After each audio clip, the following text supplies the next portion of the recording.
Relief apa Pak? Itu Pak. Ini relief sapi dan relief gagang pusaka. Nah, ini dulu sejarahnya kan, bagi siapa yang menjadi raja, dia berhak untuk memegang pusaka ini, karena ini adalah sebuah ageman untuk memimpin sebuah kerajaan. Nah, relief sapi ini adalah kan kesucian, karena tempat ini sebenarnya adalah sanggar pemujaan atau disebut juga sanggar pamelengan. Jadi dulu adalah tempat ibadahnya para raja-raja Mojopahit, keluarga raja, dan pejabat-pejabat kerajaan lainnya.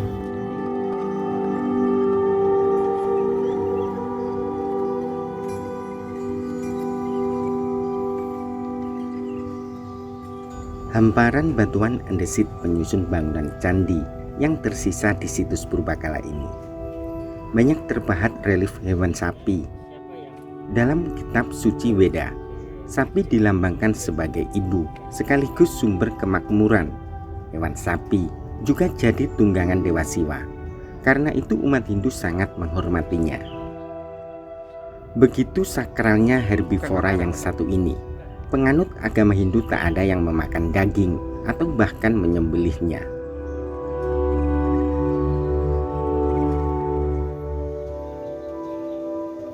Selain relief sapi, batu-batu andesit di situs cagar budaya yang berada di dusun Unggahan, Desa Trowulan, Kecamatan Trowulan, Kabupaten Mojokerto ini juga banyak terpahat relief Makara. Makara merupakan makhluk mitologi Hindu yang terpasang pada pintu masuk bangunan suci atau candi. Dengan bentuk umum, gabungan dua hewan, yaitu berwujud seperti gajah, buaya, atau rusa di bagian depan. Sementara di bagian belakang digambarkan hewan air seperti ekor ikan atau naga. Makara diyakini sebagai tunggangan dari Dewi Gangga dan Dewa Baruna. Tujuan pemasangan Makara yakni untuk menolak bala. Ini sebuah relief Makara. Makara yang artinya itu adalah simbol dari tulak bala. Di mana kita pada waktu untuk hening atau pendekatan diri kepada Tuhan Yang Maha Esa, biar kita itu lebih hening, lebih dekat lagi sama yang di atas, biar kita nggak diganggu oleh roh-roh jahat.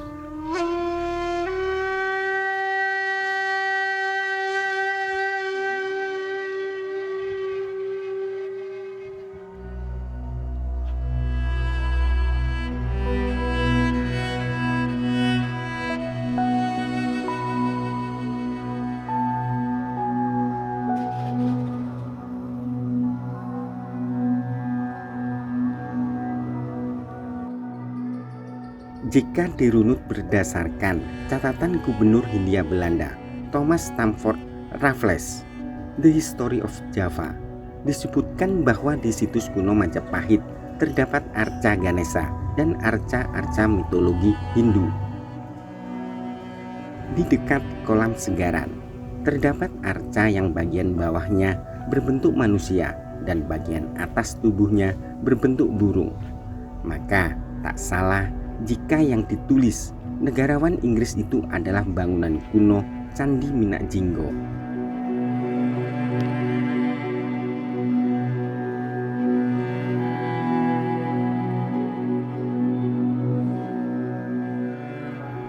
Untuk pertama kalinya, situs purbakala yang berada di sisi timur pemukiman warga Dusun Unggahan, Desa Trowulan, Kecamatan Trowulan, Kabupaten Mojokerto ini diteliti pada masa kolonial Belanda tahun 1907. Dalam laporannya, Knebel mendapati gundukan batu tertutup tanah yang dapat dinaiki melalui sisa 10 anak tangga. Di tempat yang terdapat gundukan itu terdapat arca. Masyarakat sekitar menyebutnya arca Minak Jinggo. Ditafsirkan arca itu sebagai Batara Yama apabila arca tersebut tidak memiliki sayap. Setelah diteliti, struktur purbakala yang ditemukan tersebut ditutup kembali. Baru pada tahun 1977, Pusat Penelitian Arkeologi Nasional melakukan penggalian di tempat ini dan ditemukan adanya struktur bangunan berbahan bata merah dan batu-batu candi lepas di dalam gundukan tanah. Fragmen terakota, fragmen keramik Tiongkok dari dinasti Yuan, fragmen miniatur rumah, genting, mata uang kepeng, fragmen relief ditemukan dari hasil penelitian BPCB Jawa Timur tahun 2007.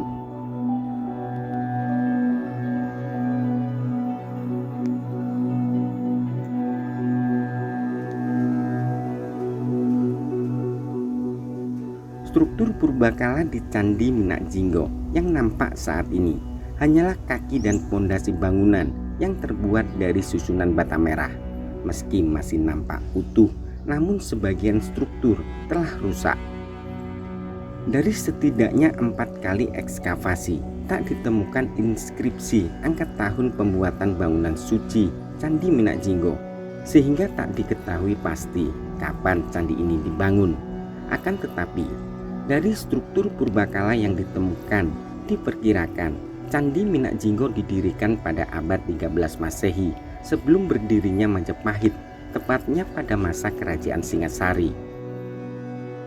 Dalam naskah Negara Kertagama yang ditulis Empu Prapanca, Candi Minak Jinggo merupakan tempat penguasa keempat Majapahit, yakni Raja Hayam Wuruk melakukan ritual. Menurut Asik, juru pelihara Candi Minak Jinggo, bangunan suci di tempat ini dulunya merupakan sanggar pemujaan atau tempat ibadah para raja-raja Majapahit, kerabat, serta pejabat kerajaan. Sehingga dapat diartikan hanya orang-orang yang memiliki kasta dan kedudukan tinggi yang bisa masuk ke Candi Minak Jinggo untuk melakukan ritual. Tapi pada dasarnya candi ini pada zaman kejayaan kerajaan Mojopahit, candi ini adalah sebuah sanggar pemujaan atau disebut juga sanggar pamengan. Jadi tempat ibadahnya para raja-raja Mojopahit, kerabat raja, dan pejabat-pejabat kerajaan lainnya. Jadi hanya orang-orang yang mempunyai kedudukan, mempunyai kasta yang tinggi yang bisa melakukan sebuah ritual atau ibadah di sini. Dulu candi ini adalah sangat istimewa dan memang diistimewakan. Istimewanya apa? Karena bangunan ini perpaduan antara bangunan Mojopahit dengan bangunan Singosari. Kita lihat dari bukti-bukti bangunan tersebut. Pertama, pondasi terbuat dari batu merah. Nah, batu merah ini adalah bangunan tradisi khas Mojopahit. Semua terbuat dari batu merah. Itu menandakan bahwa batu merah itu adalah bangunan peninggalan dari kerajaan Mojopahit. Sedangkan batu andesit atau tubuh candi itu terbuat dari batu andesit yang itu adalah bangunan khas dari kerajaan Singosari.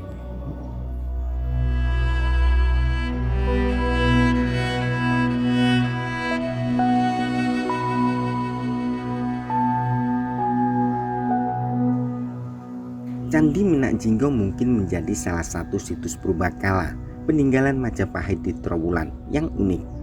Terdapat 2 struktur bangunan yang membentuknya.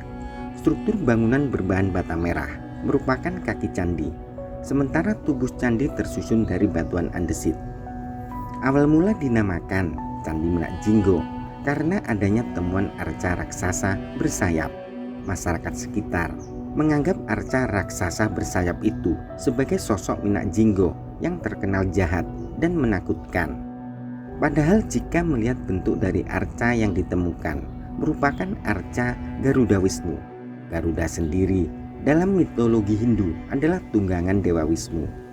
Dengan temuan tersebut dapat dipastikan jika Candi Minak Jinggo merupakan bangunan suci bercorak Hindu dan diperkuat adanya temuan arca Dewi Sri dan Dewi Laksmi yang merupakan simbol kesuburan dan kemakmuran. Itu pernah ditemukan 3 arca, 2 arca wanita Dewi Sri dan Dewi Laksmi, yang satunya arca laki-laki. Nah, arca laki-laki inilah oleh masyarakat sekitar itu dikira arca Minak Jinggo. Nah, dari temuan arca itulah sampai sekarang candi ini melekat di hati masyarakat dan dinamakan Candi Minak Jinggo. Ketiga arca itu sekarang dibawa atau diamankan di museum. Nah, arca itu mempunyai simbol-simbol tersendiri. Yang arca 2 itu arca Dewi Sri sama Dewi Laksmi itu adalah sebuah simbol. Dewi Sri itu adalah lambang dari padi, Dewi Laksmi itu air, sedangkan Garuda Wisnu itu ada sebagai pengayom bagi semua umat manusia.